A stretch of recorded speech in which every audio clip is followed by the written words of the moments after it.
دوستان عزیز، در این قسمت برنامه ما از مهمان عزیز تقاضا میکنم که بیاین امروز ما یک جا شوند که پیرامون مسائل مهم رمضان صحبت بکنیم. جناب استاد حجت الله عثمانی را امروز ان شاء الله در برنامه با خود می داشته باشیم. جناب استاد تشریف بیارین. بین خوش آمدین، صفا آوردین، مانده نباشین. السلام علیکم و رحمت الله. ان شاء الله خوب بخیر. جانتان جور بفرمایید. جناب استاد خیلی خوش آمدین، صفا آوردین، مانده نباشین. امی کمره تلویزیون ملی در اختیار شماست که هموطنان یک سلام کلام بکنین، باز ما شما گپ میزنیم. الحمدلله رب العالمین، الصلاة والسلام علی خیر خلقه محمد و علی آله و اصحابه اجمعین. و بعد، اعوذ بالله من الشیطان الرجیم. شهر رمضان الذي انزل فيه القرآن هدى للناس وبينات من الهدى والفرقان. وقال رسول الله صلى الله عليه وسلم: من صام رمضان ایمانا واحتسابا غفر له ما تقدم من ذنبه. صدق الله العظیم و صدق رسوله النبی الکریم. خب حدیث مبارک خواندم که پیامبر صلی الله علیه و میفرمایند کسی که رمضان را در حالی که ایمان داشته باشه روزه بگیره و طلب ثواب بکنه، خداوند گناههای گذشتهش را میبخشه. این بزرگترین به حساب نعمتی است که خداوند به ما شما داده این رمضانه و این بشارتی است که پیامبر صلی الله علیه و سلم به ما شما داده. پس دهی مغفرت دهی است که باید ما شما کوشش کنیم، تلاش کنیم و توبه کنیم. و توبوا الی الله جمیعا ایها المؤمنون. خداوند میگه ای مسلمانان کل شما توبه کنین. کسی نگوید که من زیاد گناه کردم گناهی من بخشیده نمیشه. نه خیر، رمضان فرصتی است برای توبه کردن. در این رمضان که دهی رحمت، بالخصوص امام نووی رحمه الله میفرمایند دهی رحمت که ما مغفرت که بخشیده نشویم، پس کی بخشیده میشویم؟ چون فرصت از رمضان، فرصت برای مغفرت است. خداوند ده بیشتر میبخشه. ان الله یغفر الذنوب جمیعا. خداوند تمام گناهان را میبخشه. یعنی هر چی گناه کرده باشی ناامید نشو. این درگاه ما درگاه ناامیدی نیست. 100 بار اگر توبه شکستی باز. خداوند میگه درگاه ما هر چی گناه کردی ناامید نشو. پس دهی مغفرت باید ما چنان عبادت کنیم، چنان تلاش کنیم که تمام گناههای ما بخشیده شود. خدا مهربان است ان شاء الله. جناب استاد میخوام یک سر مشخص پرسان بکنم. در دهه دوم همونطور که قرار داریم، یعنی مسلمان ها، مؤمنین، کسایی که روزه دار هستن، الحمدلله خداوند این توفیق برشان نصیب کرده که روزه بگیرن. بعد از اینکه روزه دارن، یعنی که روزه خود در چیران روز ماشاءالله روزه دارن، کدام اعمال دیگر زیاد انجام بدن که الله متعال برشان ثواب نصیب کنه؟ خب ببینید، همونطور که دهه مغفرت دهه است که تمام گناه انسان بخشیده میشه، باید انسان بدونی که روزه داره کوشش کنه که دیگه اعمال نیک زیاد انجام بده. از جمله استغفار زیاد کنه. استغفار استغفر الله العظیم و اتوب الیه. این دعا را بخونه، زیاد استغفار کنه. و دیگه اعمال میتونه در نمازات پایبند باشه. نمازهای نوافل بخونه. نمازهای نوافل بخونه، چون که نفل که است در رمضان به اندازه فرض ثواب داره و فرض که است به اندازه 70 فرض ثواب داره. کوشش کنه که در این رمضان نوافلش زیاد باشه و صدقه و کمک به نیازمندا و فقرا و مساکین.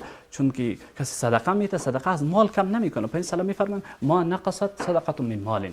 صدقه از مال کم نمیکنه، بلکه صدقه و کمکی است به نیازمندا و فقرا در مال برکت میده و مال زیاد میکنه. پس کوشش کنیم که این اعمال که است در این روزا بدون که رمضان روزه میگیریم، نماز ما، صدقه ما، نوافل ما، تلاوت قرآن با تدبر، با تأمل، ان شاء الله. اگر حلقات درسی در یک جای باشه، اگر باشه چی بهتر که حلقات درسی باشه. به کسی چیز یاد داری یاد بدی، اگر یاد نداره کسی چیز یاد بده. کل اینا عبادت است که برات لحظه به لحظه ثواب نوشته میشه. بخیر و سلامت باشین جناب استاد. چقدر مقبول بیان کردین. جناب استاد، فکر کنین که مثلا ماه مبارک رمضان خو ماه نزول قرآن هم هست. قرآن در این ماه شرف نزول یافته. مثلا چقدر خوب است که انسان ها برن صنفای تدریس آغاز بکنن. این از زبان شما میشنویم. بله. بسیار کار خوب است، چون که ماه رمضان ماه نزول قرآن است. امام احمد رحمه الله میفرمایند یک کسی وقتی ایشان پرسید که شما چرا در روز صحبت نمی‌کنین، چرا سخن نمیگوین؟ اونا گفتن این ماه رمضان ماه نزول قرآن و ماه تلاوت قرآن است، نه ماه گپ زدن و گپ‌های اضافه. پس کوشش کنیم که در این ماه که است بیشتر تلاوت کنیم، حلقات درسی در مدرسه ها شرکت کنیم یا پیش اساتید ماهر بریم قرآن شریف که یاد نداریم یاد بگیریم. متاسفانه که هموطنان ما هستن که دیگه وقتا بغیر از رمضان وقت فرصت نمیکنن برای یادگیری قرآن شریف. پس این رمضان که است وقت فرصتی است که در این ماه مبارک رمضان کوشش کنیم قرآن شریف یاد بگیریم. اگر قرآن شریف یاد داریم ترجمه را یاد بگیریم و معنای قرآن یاد بگیریم. وقتی که قرآن که بخوانی که معنایش بفهمی دیگه لذت میبری. حالا ببین یک کسی که صحبت میکنه به فارسی چون گپایش میفهمی لذت میبره. عیناً که قرآن بفهمی معنایش و در نمازها که بخوانی لذتی نماز تو چند برابر میشه. چون عیناً تو با خداوند صحبت میکنی. یک کسی میگه نماز بخونه و قسم بخوره که ما با خدا صحبت کردم قسمش صحیح است چون که نماز کی است در حال صحبت با خداوند هستی. پس این معنایی را که بفهمی لذت خاصی داره. سلامت باشین جناب قاری صاحب. یک چیز دیگر رو میخوایم پرسان بکنم جناب قاری صاحب. ماه رمضان ماهی است که طبعا روزه میگیریم، قرآن تلاوت میکنیم، گشنگی و تشنگی را هم تحمل میکنیم چون یکی از نشانه های که آدم روزدار، انسان روزدار، فرد روزداری است که گشنه میشه، تشنه میشه، اندک بخواب میباشه. درست است؟ نشه خدای نخواسته که در طول روز اینطور کجخلقی نشان بده. پیرامون اخلاق در رمضان بیاین یک صحبت بکنیم. بسیار نکته خوبی اشاره کردید جناب فیض. یعنی اخلاق خود باید دقیقاً. خب ببینین روزه فقط گریسنگی نیست بلکه رمضان به خاطر اصلاح اخلاق، تربیت اخلاق است. ببین پیامبر صلی الله علیه و آله چه زیبا میفرمایند فاین اگر یکی از شما روزه گرفت فاین صام یوم احدکم، یعنی که یکی از شما اگر در روز روزه گرفت این فلا یرفث ولا یسخر، یکی از باید دشنام نده، فحش نگویه، جنگ نکنه. بله چقدر با پیامبر صلی الله علیه و آله در ادامه چه زیبا میفرمایند فاین صابه احد او قاتل، کسی که او را دشنام داد یا کسی که به او جنگ کرد باید چی بگه؟ اینی صائم، فلیقل اینی صائم. مثلا چه زیبا راهنمایی میکنن. پس ببینید متاسفانه که میبینیم که بعضیا روزه دارن دندکی کاری به جنگ و جنجال و گپ های غلط و ناشایست، یکی از کاری خوب نیست. باید ما کوشش کنیم که در این رمضان اخلاق ما، گفتار ما، رفتار ما خوب باشه. چون پیامبر صلی الله علیه و آله در حدیث دیگه میفرمایند من لم یدع قول الزور والعمل به، کسی که دروغ یا عمل کردن به دروغ، گپ های زشت ترک نکنه، فلیس لله حاجه، پس نیست الله متعال به حاجت نداره فی ان یدع طعامه و شرابه، این که ترک کنه خوردن را، نوشیدن را، خدا هم به این نیاز نداره. پس یعنی به این حدیث به ما درس میده که باید ما در رمضان کوشش کنیم که اخلاق ما، رفتار ما، گفتار ما، همه زندگی ما باید زیبا شود و طبق سنت و شریعت شود. جناب استاد چطور خوب موضوعات اشاره کردین. بعضی دوستای عزیز ما هستن، برادرای عزیز ما هستن که ما طرف از اونها هست که طبعا کار دارن، وظیفه دارن، در دفتر هستن، در دکان هستن یا کراچی کش هستن، هر کاری هستن. باز در خانه که رفتن یک ذره کج خلقی میکنن. این خو اجازه نیست. بفرمایید. بله دقیقاً موردی که ما در حدیث هم اشاره کردیم که پیامبر صلی الله علیه و آله میفرمایند اکمل المؤمنین ایمانا احسنهم خلقا، بهترین مسلمان و بهترین مؤمن کسی است که اخلاقش نیک باشه. اینا تو که روزه هم بگیری در حال روزه بازم اخلاق تو اصلاح نشوه، این روزه ناقص است. کوشش کنیم که با روزه صحیح یعنی اخلاق ما هم صحیح شود، اخلاق ما اصلاح شود. اگر اخلاق ما اصلاح شد یقینا روزه ما کامل می شود و ثواب چند برابر بر ما میرسه. متاسفانه که طوری که افان صاحب محترم اشاره کردن روزه‌دارایی هست که روزه میگیرن بازم در خانه میآین جنگ، جنجال، حرفای خراب، حرفای زشت، این کار پسند نیست و یکی از مکروهات روزه حساب میشه که متاسفانه که دروغ گفتن، غیبت کردن و حرفای زشت گفتن یکی از کراهیت در روزه میاره و ثواب روزه را کم میکنه. پس کوشش کنیم که در رمضان حرفهای ما زیبا باشه، اخلاق ما زیباتر شود. چون در این رمضان اگر اخلاق ما اصلاح نشود، اخلاق ما خوب نشود، پس قراره که اخلاق ما زیبا شود. رمضان ماهی است که انسان میتونه خود بسازه، خود اصلاح کنه، خود بر راه شریعت و سنت پایبند کنه و برابر کنه. چقدر خوب است استاد بزرگوار که برادرای ما همونطور که پیشتر یاد کردم از سر کار بار خود آمدن، از دکان است یا دفتر است، هر جایی که است. چقدر خوب است که همشیرای ما مملکت خانم‌های خود کمک بکنن در آشپزخانه باشن، یک سکونا هم تیار بکنن. بفرمایید. دقیقاً موضوع خوبی اشاره کردین، چون ما در احادیث داریم خود پیامبر صلی الله علیه و سلم با همراه فامیل در خانواده کمک میکردن در کار خانه، در ظرف کار خانه که میشد همراه فامیلشون کمک میکردن. پس یعنی پیامبر صلی الله علیه و سلم این درس با ما میده که ما هم کوشش کنیم که در رمضان و غیر رمضان باید با همراه فامیل خود کمک و همکاری کنیم.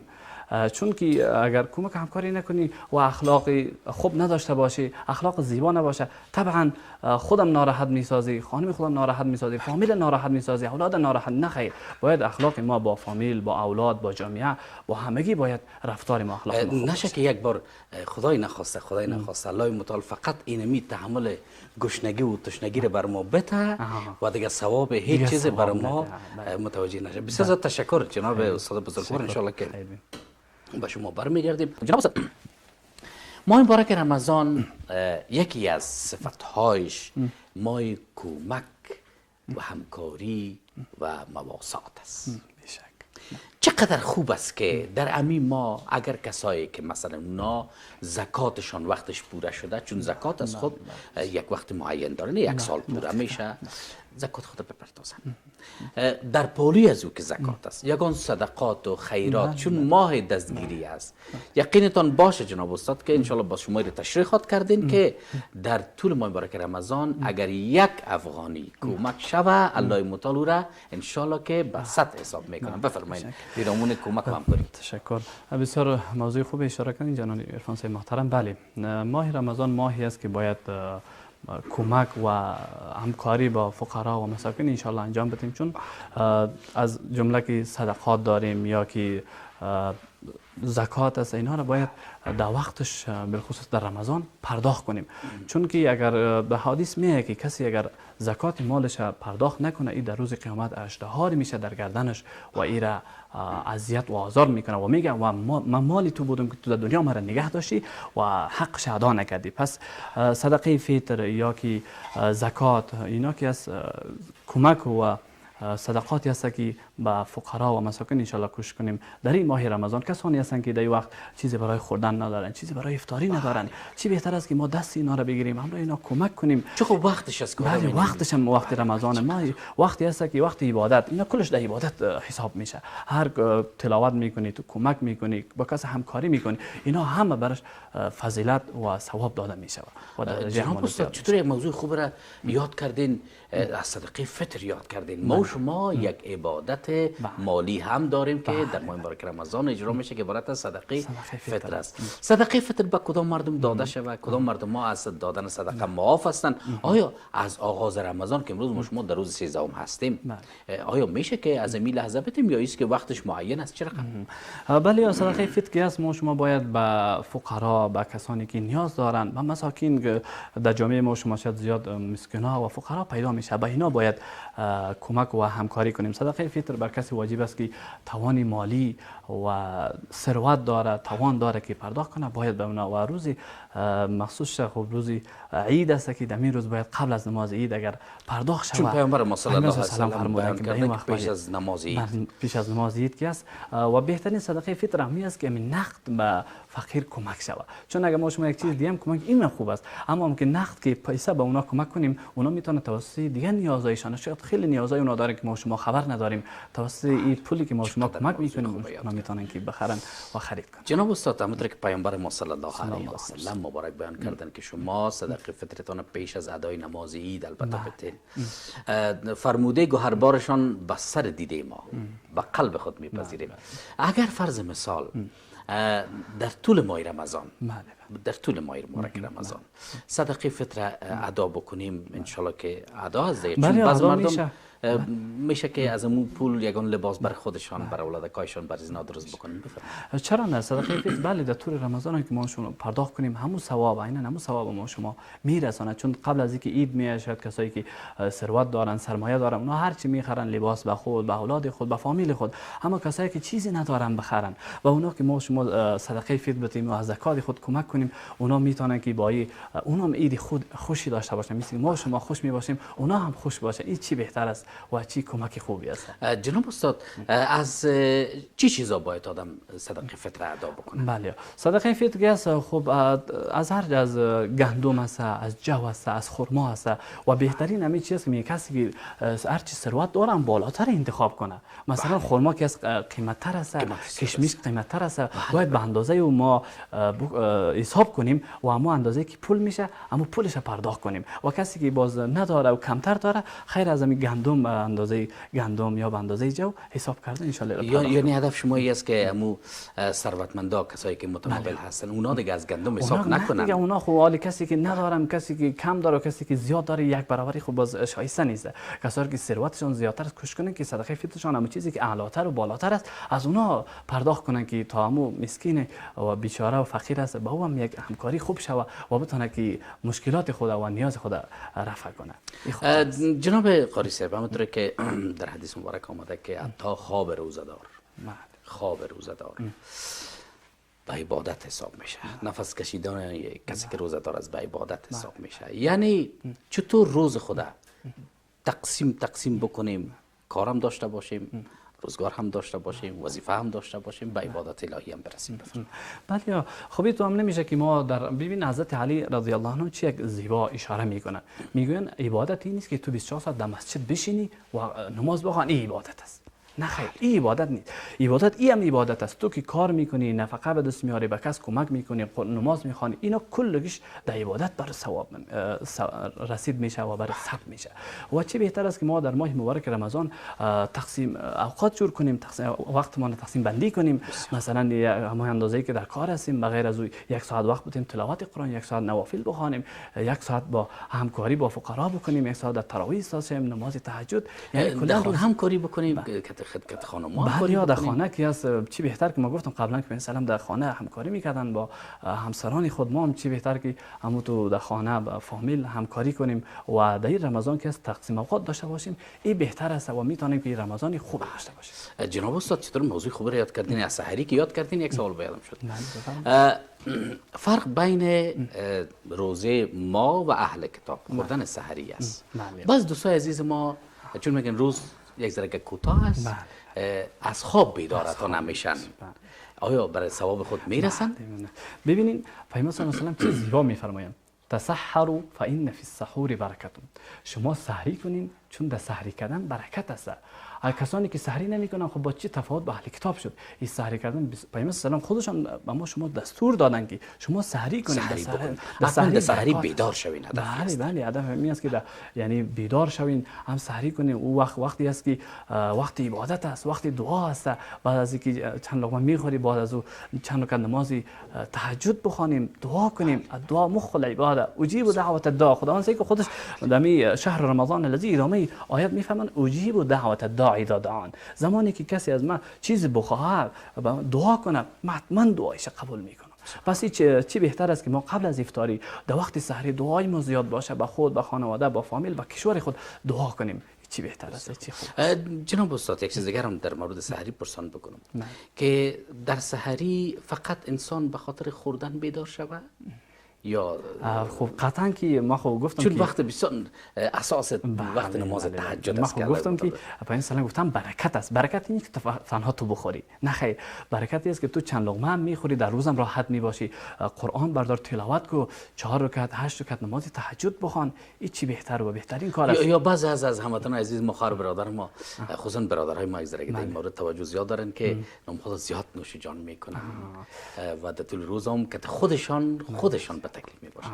خب ببینین هم میکنین که زیاد خوردن این در کل انسان به تکلیف میکنه و این زیاد که بخوری پاسو روزه بازو قدر متوجه هم نمیشی تو بخوری که دیگه بی اندازه به تکلیف هم شوی. این کار خوب نیست. با ما اندازه ای که سیر میشه اون اندازه زیاد نخوریم. زیاد پرخوری هم که از با ضرر زیاد داره. دکتر صاحبا میگن که پرخوری زیاد ضررهایی داره. با ما اندازه ای که دیگه سیر شویم بعد از وقت بتیم دیگه. تو متاسفانه بعضی برادرای ما هستن که وقتی که میخورن نانی که سیر میشن باز خواب میشن. بسیار تشکر که امروز در برنامه شرکت کردین. بسیار تشکر. زنده باشین.